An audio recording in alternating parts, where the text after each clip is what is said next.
Have you ever thought about who the most terrifying Death Eaters in Harry Potter really were? What if some of them were even more ruthless than Voldemort himself? In today's video, you will find out the darkest secrets of the most notorious Death Eaters and how they left their mark on the wizarding world. Many witches and wizards followed the Dark Lord when he declared war on Muggleborns and those who opposed him. The most loyal, powerful, and cunning among them received his mark and became Death Eaters. The first of their kind emerged from Slytherin students who studied alongside Tom Riddle. Later, others joined their ranks drawn by power, fear, or a twisted sense of loyalty. Some of these dark wizards committed acts so monstrous that they surpassed even their master in cruelty and madness. Today we will dive into the chilling stories of the most infamous Death Eaters. Avada Kedavra. The Lestranges. Bellatrix Lestrange, her brother-in-law Rabastan, and her husband Rodolphus were among Voldemort's most devoted followers. Bellatrix, the most fanatical of them all, remained loyal even in Azkaban, where she lost her mind in captivity. When she escaped, she became the Dark Lord's most trusted warrior and fought for him until her last breath. Rodolphus Lestrange, Bellatrix's husband, took part in the brutal torture of the Longbottoms after Voldemort's downfall. He was one of the few Death Eaters who survived the Battle of Hogwarts, and later sought out the Dark Lord's daughter, revealing a prophecy that could bring him back. Rabastan Lestrange, Rodolphus's brother, was just as ruthless. He played a key role in Death Eater operations, but met a humiliating defeat at the hands of Ginny Weasley during the battle in the Department of Mysteries. Igor Karkaroff. Once a devoted Death Eater during the First Wizarding War, Karkaroff betrayed his comrades to escape Azkaban. He exposed many of them, earning temporary freedom, and later became headmaster of Durmstrang, where dark arts were openly practiced. But when Voldemort returned, Karkaroff fled. The Death Eaters found him. They made sure his betrayal would not go unpunished. Augustus Rookwood. One of the Death Eaters Karkaroff exposed, Rookwood was a master spy secretly working within the Ministry of Magic. Unlike the more flamboyant killers, he was a ghost in the system, manipulating events from the shadows. He played a key role in the battle inside the Department of Mysteries. Even Kingsley Shacklebolt couldn't defeat him. During the final battle, Rookwood struck a fatal blow, killing Fred Weasley after taking down his brother Percy. Barty Crouch Jr. A prodigy in magic, Crouch Jr. had a bright future until he turned to Voldemort. His loyalty was unmatched. He betrayed his own father, escaped from Azkaban, and orchestrated one of the most brilliant infiltrations in wizarding history. He single-handedly overpowered the legendary Auror Mad-Eye Moody and manipulated the Triwizard Tournament to bring back his master. He was also one of the rare few who could resist the Imperious Curse. Lucius Malfoy. A wealthy aristocrat and influential figure in the wizarding world, Malfoy was among Voldemort's earliest followers. He secretly planted a Horcrux on Ginny Weasley, setting dark events in motion. But after failing the Dark Lord in the Department of Mysteries, his status crumbled. No longer a trusted lieutenant, he was humiliated, demoted, and forced into disgrace.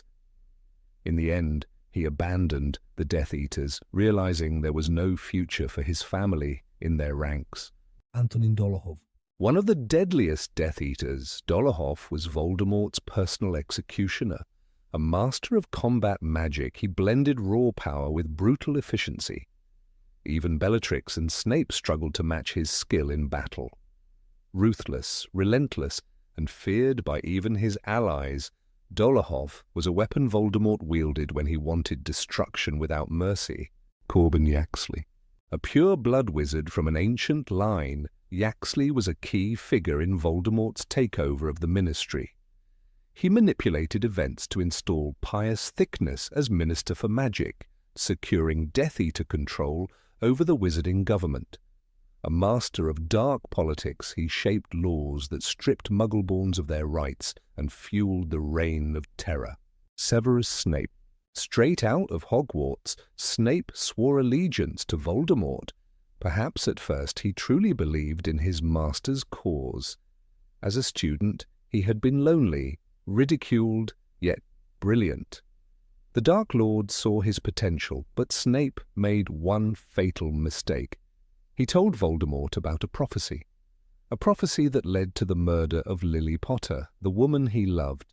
After that, Snape became a double agent. To Voldemort, he was a trusted informant at Hogwarts, but in reality, he served Dumbledore, waiting for the day he could atone for his past sins.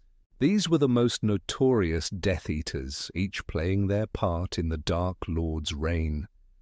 Some thrived in chaos, others met tragic ends, but their stories remain among the darkest pages of wizarding history.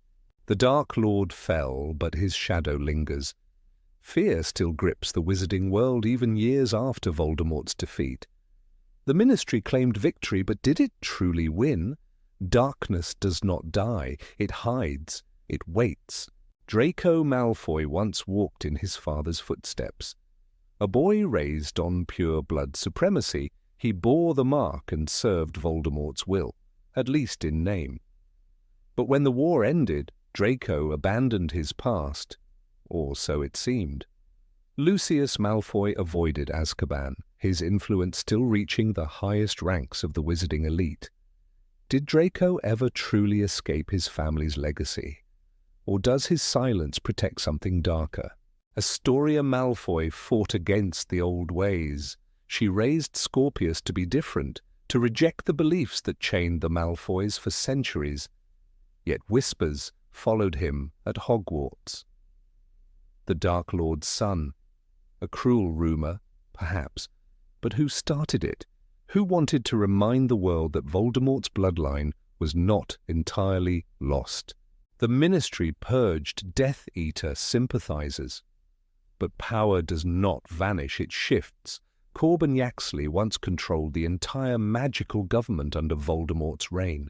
He disappeared after the war, slipping through the cracks. No body was ever found. Kingsley Shacklebolt strengthened the aura force, yet dark artifacts continued to surface. Cursed objects, forbidden texts. Who smuggled them? Who kept the Dark Lord's knowledge alive? Theo Knott's family owned one of the largest collections of dark magic relics. His father was a Death Eater, his ties to the old ways undeniable. The Knotts never sought redemption. They survived. They thrived.